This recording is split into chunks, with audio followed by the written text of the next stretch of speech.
Hi mga ka-UD! Andito tayo ngayon sa Shaw Boulevard para sa ating Hakot Pa-Premyo!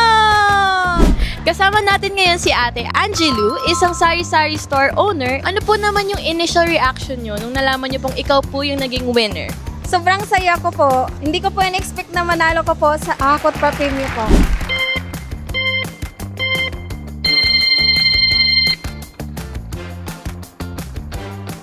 Ate, ilang years na po kayo nagsasari-sari store?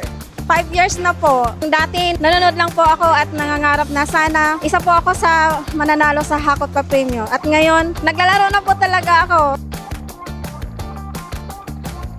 Saan nyo po nakuha yung lakas nyo kanina? Sa pamilya ko, sa anak ko po, dahil sila po ang nagbibigay inspiration ko po na patuloy po akong maging malakas. Ano naman pong plano nyong gawin sa mga nahakot nyo po ngayong araw? Ilagay ko po yan sa aming munting tindahan para mas marami akong paninda. At yung iba naman, pamigay ko po sa aking mga mahal na suki. Maraming salamat po, Union Digitals. Malaking tulong po ito sa aming munting tindahan. At nang dahil sa napanalunan ko po, karoon po ako ng dagdag savings. Ano naman po yung mga message mo para sa mga kapwa sari-sari store owners? Huwag tayong sumuko sa hamon ng buhay.